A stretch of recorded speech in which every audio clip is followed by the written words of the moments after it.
Milord, मैं ये साबित कर चुका हूं कि दामिनी एक गिरी हुई वो लोग होते हैं जो अपने घर में पली हुई लड़की का बलात्कार करते हैं। गिरे हुए वो लोग होते हैं जो अस्पताल में पड़ी लाचार लड़की का खून करवाते हैं। उस लड़की का बलात्कार गुप्ता साहब के घर में नहीं हुआ और ना ही उसका खून हुआ है। उसने आत्महत्या की है और उसके लिए मैं अपने गवाह पेश कर चुका हूं। और मैं उन्हीं गवाहों से कुछ सवाल करना चाहूंगा मिलॉर्ड। Permission granted.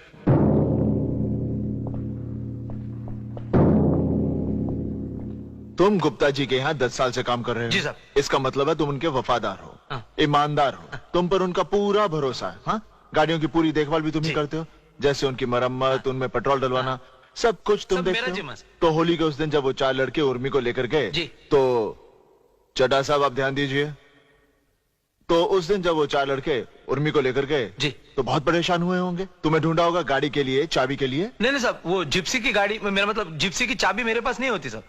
तुम्हें कैसे मालूम कि वो जिप्सी में गए?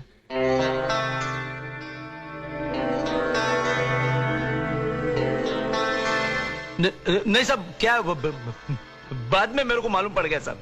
यानी कि बलात्कार हुआ ये तुम्हें बाद में मालूम पड़ा। Point to be noted my lord. ठीक है मंगेश, तुम जाओ। जी। Bloody fool. मंगेश जी।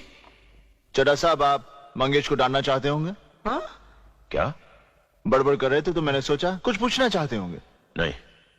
हाँ तो कदम साहब, उर्मी ने अपने हाथ में खत लेकर गला तो नहीं काटा होगा, और गला काटने के बाद वो अपने हाथ में खत नहीं रख सकती, तो इसका मतलब है खत किसी और ने रखा। जी वो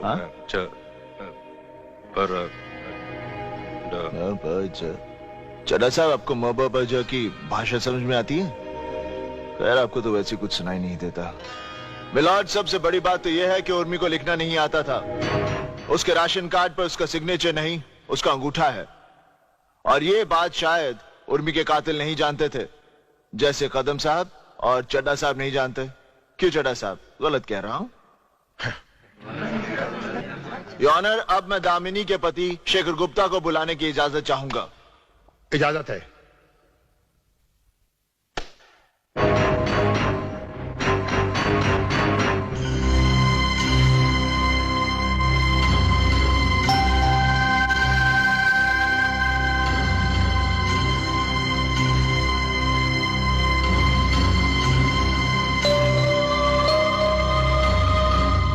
जो कुछ कहूंगा सच कहूंगा। जो कुछ भी कहूंगा सच कहूंगा।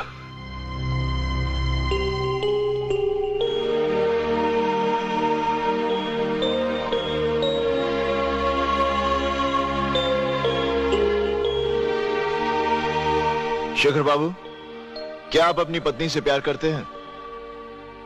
मैं ऐसे बेतुके सवाल का जवाब देना नहीं चाहता हूं। कमाल है मिलॉर्ड, मैंने तो एक बहुत ही सीधा प्रश्न पूछा है कि एक पति अपनी पत्नी से प्यार करता है या नहीं। क्यों चड्ढा साहब, कुछ गलत पूछा? नहीं? हाँ तो कहिए, आप करते हैं या नहीं? जी। क्या कहा चड्ढा साहब, आपने सुना? नहीं सुना? देखिए चड्ढा साहब, और मुझे जरा कम सुनाई देता है, जरा जोर से बोलिए प्लीज। जी मैं करता हूं। आंखें झुका के नहीं, अपनी पत्नी से आंख मिलाकर कहिए कि आप उससे प्यार करते हैं या नहीं।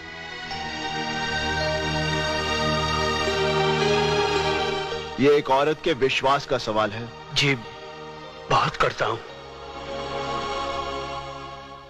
मिलॉर्ड, शेखर बाबू अपनी पत्नी से बहुत प्यार करते हैं। ये मैंने भी सुना, चड्ढा साहब ने भी सुना, हम सब ने सुना। खैर, ये और बात है कि मुस्कुरा कर भी कह सकते थे। हाँ तो शेखर बाबू, मुझे हैरानी हो रही है कि आप एक ऐसी औरत से प्यार करते हैं जो बददिमाग है, पागल है। एक ऐसी औरत से प्यार करते हैं जो आपके माँ बाप की बेइज्जती करती है। एक ऐसी औरत से प्यार करते हैं जिसने आपके घर की सुख शांति में आग लगा दी, और तो और वो आपसे नहीं आपकी दौलत से प्यार करती है। एक ऐसी औरत जो गुप्ता खानदान की इज्जत को सड़क पे क्या बात कर रहे हो तुम? जो मन में तुम बोल देते हो। ये मैं नहीं कह रहा, ये तो आपके काबिल वकील चड्ढा साहब और आपके घर वालों ने दामिनी पर इल्जाम लगाया। गलत कह रहा हूं? नहीं ना? खैर छोड़िए, मैं भी जानता हूं ये लोग झूठ बोल रहे हैं। हाँ तो शेखर बाबू, आप ये बताइए कि होली के उस दिन जब आपकी पत्नी घबराई हुई आपके पास आई और आपको छत के ऊपर ले गई, जहां आपने उर्मी का बलात्कार होते हुए देखा, चड्ढा साहब आप ध्यान दीजिए प्लीज, तब आपने क्या किया?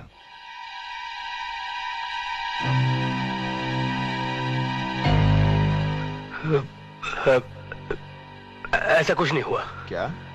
इसका मतलब है दामिनी झूठ बोल रही है? ये तो मैंने नहीं कहा। आपने क्या कहा? दामिनी कह रही है कि बलात्कार हुआ, आप कह रहे हैं बलात्कार नहीं हुआ, तो दामिनी झूठ बोल रही है। वो झूठ क्यों बोल रही है? अब वो झूठ क्यों? ऐसा कुछ नहीं हुआ। मैं कह रहा हूं ऐसा कुछ नहीं हुआ। तो इसका मतलब है दामिनी पागल है? बिल्कुल नहीं। चड्ढा साहब, आई एम सॉरी, आप सही कह रहे हैं। दामिनी पर दिमाग है, गिरी हुई औरत है, बिकी हुई औरत है। Stop this bloody nonsense! I am talking sense. Stop it! Stop it! Govind जी यहाँ आइए, आइए यहाँ। आपको मेरे पति से इस तरह बात करने का कोई हक नहीं। वो मेरे लिए गवाही दें या ना दें, उनकी मर्जी, लेकिन मुझसे इस तरह उनकी भगवान के लिए भरी अदालत में उन्हें इस तरह शर्मिंदा ना करें। उन्हें जाने दीजिए आप। आप अपने आप को समझती क्या है? हाँ, क्या समझती है अपने आप को? जी। मैं आपका गुलाम हूँ, नौकर हूँ, खरीद लिया आपने मुझे? हाँ, अरे तुम जैसे 2 टके की औरत को मैं अपने बाजू में आने ना दूं। गोविंद, एक लफ्ज भी और मेरी पत्नी से कहा तो। सॉरी दामिनी। मिलॉर्ड, देखा आपने, जब मैं पति से कुछ कहता हूं तो पत्नी को बुरा लगता है, और जब मैं पत्नी से कुछ कहता हूं तो पति चिल्लाता है। यह बात साबित होती है कि इन दोनों के बीच बहुत गहरा प्यार है, जो ऐसे नाजुक वक्त पर भी चट्टान की तरह मजबूत है। बावजूद इसके कि दामिनी ने शेखर के सगे भाई पर बलात्कार का आरोप लगाया, बावजूद इसके कि दामिनी शेखर के खानदान को कोर्ट में घसीट लाई, फिर भी शेखर दामिनी के खिलाफ एक लफ्ज सुनने को तैयार नहीं, क्योंकि वो तहे दिल से जानता है कि दामिनी जो कर रही है वो सही है, जो कह रही है वो सच है। और अब मैं वही सच शेखर बाबू की जुबान से सुनना चाहूंगा। शेखर बाबू, अब मैं आपसे और कोई सवाल नहीं करूंगा। मैं ये केस छोड़ रहा हूं, क्योंकि दामिनी को मेरी नहीं, आपकी जरूरत है। वो आपकी पत्नी है, आप ही उसके सब कुछ है, इसलिए फैसला आपको करना है कि उन 4 अपराधियों को बचाने के लिए आप अपनी मासूम पत्नी को सजा दिलाएंगे। यह फैसला आपको करना है, आपको।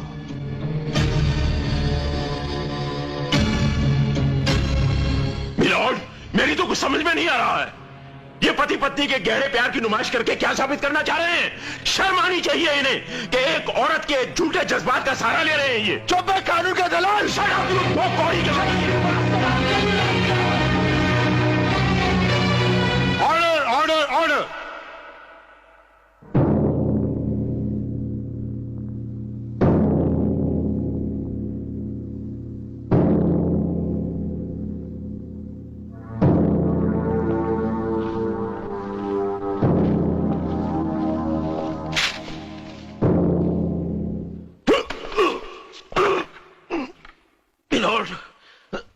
सडनली मेरी तबीयत खराब। मैं कोर्ट से दरख्वास्त करता हूं कि अगली तारीख कोई दे दिया सर। मिस्टर चड्ढा की तबीयत खराब हो जाने की वजह से इस केस को मुलतवी किया जाता है। केस की अगली तारीख बाद में मुकर्रर की जाएगी।